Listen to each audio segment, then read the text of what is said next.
Hi friends, welcome to Muddugauri kitchen. ಇವತ್ತು pineapple ಮತ್ತು ಹಾಗಲಕಾಯಿ ಹಾಕಿ ಮೆಣಸ್ಕಾಯಿ ಮಾಡೋದು ಹೇಗೆ ಅಂತ ತೋರಿಸ್ಕೊಡ್ತಾ ಇದ್ದೀನಿ. ಮೆಣಸ್ಕಾಯಿ ಮಾಡಲಿಕ್ಕೆ 2 ಹಾಗಲಕಾಯಿ ಕಟ್ ಮಾಡಿ ತಗೊಂಡಿದ್ದೀನಿ, ಮತ್ತು ಅರ್ಧ ಪೈನಾಪಲ್ಲು, ಸ್ವಲ್ಪ ಬ್ಯಾಡಗಿ ಮೆಣಸಿನ್ಕಾಯಿ, ಸ್ವಲ್ಪ ಬಿಳಿ ಎಳ್ಳು, ಸ್ವಲ್ಪ ಇದು ಒಣಮೆಣಸಿನ್ಕಾಯಿ, ಕರಿಬೇವಿನ ಸೊಪ್ಪು 2, ಜೀರಿಗೆ, ಸಂಬಾರ, ಒಂದು ಬಟ್ಲು ತೆಂಗಿನ ತುರಿ, ಮತ್ತು ಸ್ವಲ್ಪ ಉದ್ದಿನ ಬೇಳೆ, ಸ್ವಲ್ಪ ಮೆಂತೆ, ಸ್ವಲ್ಪ ಹಸಿಮೆಣಸಿನ್ಕಾಯಿ 8 ಕಟ್ ಮಾಡಿ ತಗೊಂಡಿದ್ದೀನಿ, ಇಂಗು ಮತ್ತು ಸಾಸಿವೆ. ಈಗ ಇದು ಸ್ಟವ್ ಮೇಲೆ ಒಂದು ಪಾತ್ರೆ ಇಟ್ಕೊಂಡಿದ್ದೀನಿ. ನಾನು ಮಣ್ಣಿನ ಪಾತ್ರೆ ಇಟ್ಕೊಂಡಿದ್ದೀನಿ. ಅದಕ್ಕೆ ಸ್ವಲ್ಪ ಆಯಿಲ್ ಹಾಕ್ತಾ ಇದ್ದೀನಿ. ಕಟ್ ಮಾಡಿ ಇಟ್ಕೊಂಡಿರೋ ಹಾಗಲಕಾಯಿಗೆ ಸ್ವಲ್ಪ ಈಗ ಉಪ್ಪು ಹಾಕಿ ಒಂದು 5 ನಿಮಿಷ ನೆನೆಯಲಿಕ್ಕೆ ಬಿಡಬೇಕು. ಈಗ 5 ನಿಮಿಷ ಆಗಿದೆ. ಇದನ್ನು ಈ ರೀತಿ ಇದರಲ್ಲಿ ನೀರು ತಗೊಳ್ಬೇಕು. ಇದರಲ್ಲಿ ಕಹಿ ಅಂಶ ತಗೊಳ್ಬೇಕು, ಆಗ ಹಾಗಲಕಾಯಿ ಸಹ ಕಹಿ ಆಗಲ್ಲ. ಈ ನೀರನ್ನೆಲ್ಲ ಚೆಲ್ಲಿ ಬಿಡಬೇಕು. ಇಷ್ಟು ನೀರು ಇರ್ತಲ್ಲ, ಈ ಥರ ಇದನ್ನೆಲ್ಲ ಚೆಲ್ಲಬೇಕು.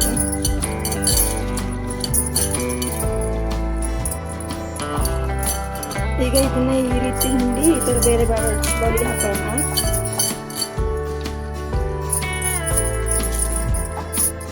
ಈಗ ಇದು ಇಟ್ಕೊಂಡಿದ್ದೀನಿ, ಇದ್ರದ್ದು ನೀರೆಲ್ಲ ಕೈ ನೀರು ತೆಗೆದು ಇಟ್ಕೊಂಡಿದ್ದೀನಿ. ಎಣ್ಣೆ ಕಾದಿದ್ರೆ ಅದಕ್ಕೆ ಸ್ವಲ್ಪ ಸಾಸಿವೆ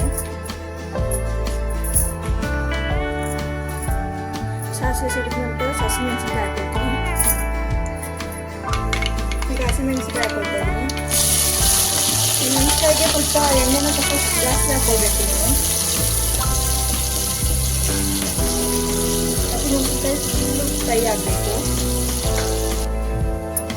ಸಾರಿ ಫ್ರೆಂಡ್ಸ್, 2 ಐಟಮ್ ಮಿಸ್ ಆಗಿತ್ತು.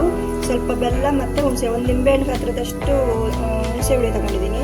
ಅದು ಸ್ವಲ್ಪ ಇದಕ್ಕೆ ಹುಳಿ ಜಾಸ್ತಿ ಹಾಕ್ಕೊಳ್ಬೇಕಾಗುತ್ತೆ. ಈಗ ಹಸಿಮೆಣಸಿನಕಾಯಿ ಫ್ರೈ ಆಗಿದೆ. ಈಗ ಇದಕ್ಕೆ ಹಾಗಲಕಾಯಿ ಹಾಕೋಣ. ಅದನ್ನು ಒಂದು 5 ನಿಮಿಷ ಚೆನ್ನಾಗಿ ಫ್ರೈ ಮಾಡ್ಕೊಳ್ಬೇಕು ಎಣ್ಣೆಯಲ್ಲೇ.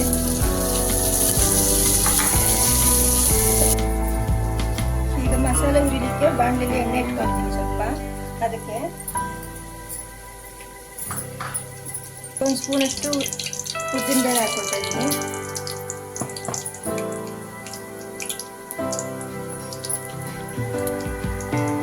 ಸ್ವಲ್ಪ ಕರಿಬೇವಿನ ಸೊಪ್ಪು,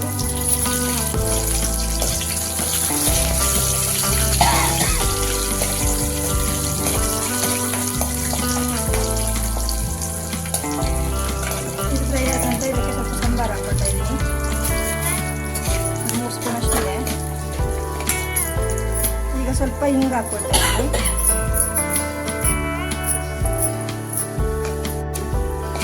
ಇದಕ್ಕೆ ಸ್ವಲ್ಪ ಮೆಂತೆ, ಒಂದು 4 ಕಾಳಷ್ಟು.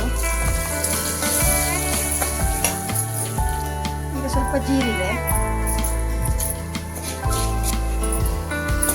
ಫ್ರೈ ಆದ ನಂತರ ಇದಕ್ಕೆ ಸ್ವಲ್ಪ ಬ್ಯಾಡಗಿ ಮೆಣಸಿನ್ಕಾಯಿ ಸ್ವಲ್ಪ ತುಂಬ ಹಾಕೊಳ್ಬೇಕು. ಬ್ಯಾಡಗಿ ಮೆಣಸಿನ್ಕಾಯಿ,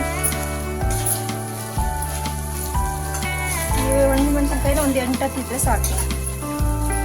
ಹಸಿಮೆಣಸಿನ್ಕಾಯಿ ಹಾಕಿರ್ತೀವಲ್ಲ, ಖಾರ ಇರುತ್ತೆ. ಬ್ಯಾಡಗಿ ಮೆಣಸಿನ್ಕಾಯಿ ಬರೀ ಕಲರಿಗೋಸ್ಕರ ಹಾಕೋದು. ಈಗ ಇದು ಫ್ರೈ ಆಗಿದೆ, ಇಷ್ಟ ಆದರೆ ಸಾಕು. ಈಗ ಇದಕ್ಕೆ ಒಂದು ಬೌಲ್ ತೆಂಗಿನಕಾಯಿ ತುರಿದು ಇಟ್ಕೊಂಡಿದ್ವಲ್ಲ, ಇದನ್ನು ಹಾಕೊಳ್ಳೋಣ. ಸ್ವಲ್ಪ ಫ್ರೈ ಮಾಡ್ಕೊಳ್ಳೋಣ. ನಾವು ಈಗಾಗಲೇ ಫ್ರೈ ಮಾಡ್ಲಿಕ್ಕೆ ಇಟ್ಟಿದ್ವಲ್ಲ ಹಾಗಲಕಾಯಿ, ಅದು ಫ್ರೈ ಆಗಿದೆ. ಇದಕ್ಕೆ ಸ್ವಲ್ಪ ಪೈನಾಪಲ್ ಹಾಕೊಳ್ಳೋಣ.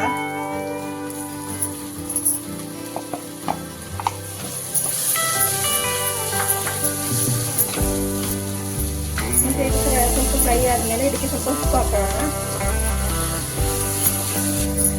ಈಗ ಇದು ಮಸಾಲೆ ರೆಡಿ ಆಗಿದೆ. ಈಗ ನಾವು ಆಗಲೇ ಹುಣಸೆ ಹಣ್ಣು ತೆಗೆದು ಅದು ರಸ ಸ್ವಲ್ಪ ಹಾಕೋಣ.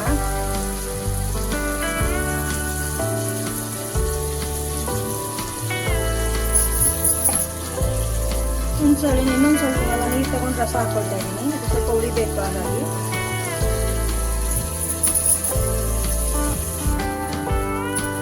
ಇದಕ್ಕೆ ಒಂದು ಬೌಲ್ನಷ್ಟು ನೀರು ಸೇರಿಸ್ತಾ ಇದ್ದೀನಿ. ಈಗ ಇದಕ್ಕೆ ಬೆಲ್ಲ ಹಾಕೊಳ್ತಾ ಇದ್ದೀನಿ. ಈ ಹತ್ತಲ್ಲೇ ಇಷ್ಟು ಬೆಲ್ಲನ ಹಾಕೊಳ್ತಾ ಇದ್ದೀನಿ. ನಿಮ್ಗೆ ಸಿಹಿ ಬೇಕು ಅಂತಿದ್ರೆ ಇನ್ನೊಂದು ಸ್ವಲ್ಪ ಜಾಸ್ತಿ ಹಾಕೊಳ್ಬೋದು. ಮೆಣಸಿನಕಾಯಿ ಆದರೆ ಸ್ವಲ್ಪ ಸ್ವೀಟು ಖಾರ ಎಲ್ಲ ಇರಬೇಕಲ್ವಾ, ಹಾಗಾಗಿ ಬೆಲ್ಲ ತುಂಬ ಹಾಕೊಳ್ಬೋದು. ಇದು ಕುದಿ ಬಂದು ಅರ್ಧ ಗಂಟೆ ಆವಿಯಾಗಿ ಫುಲ್ಲು ಇದಾಗಬೇಕು, ಫ್ರೈ ಆಗಬೇಕು.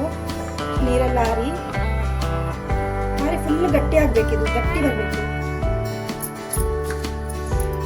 ಮಿಕ್ಸಿ ಜಾರಿಗೆ ಇದು ಆರಿದ ನಂತರ ಈ ಮಸಾಲೆ ಹುರಿದಿಟ್ಕೊಂಡಿದ್ದಲ್ಲ ಆ ಮಸಾಲೆನೆಲ್ಲ ಹಾಕ್ಕೊಂಡು ಮಿಕ್ಸಿ ಇದು ನುಣ್ಣಗೆ ರುಬ್ಕೊಳ್ಳೋಣ. ಈಗ ಇದೇ ಬಾಣಲಿಯಲ್ಲಿ ಒಂದು 2-3 ಸ್ಪೂನಷ್ಟು ಎಳ್ಳನ್ನು ಹುರ್ಕೊಳ್ಳೋಣ.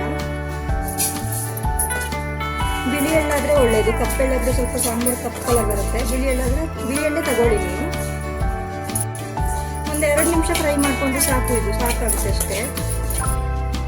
ಈಗ ಈ ಮಸಾಲೆನ ರುಬ್ಕೊಳ್ಳೋಣ. ಈಗ ಇದನ್ನು ರುಬ್ಬಿ ಆದಮೇಲೆ ಲಾಸ್ಟಿಗೆ ನಾವು ರುಬ್ಬಿಟ್ಕೊಂಡಿರುವಂಥ ಇದನ್ನ ಹಾಕಿ ಒಂದು 2 ರೌಂಡ್ ಮಿಕ್ಸಿ ಮಾಡ್ಕೊಳ್ಳೋಣ.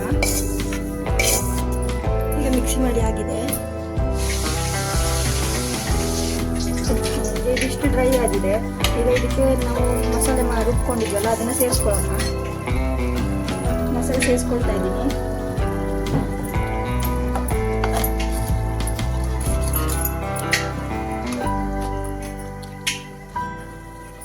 ಈಗ ಇದಕ್ಕೆ ನೀರು ಸೇರಿಸ್ಕೊಳ್ತಾ ಇದ್ದೀನಿ ಸ್ವಲ್ಪ.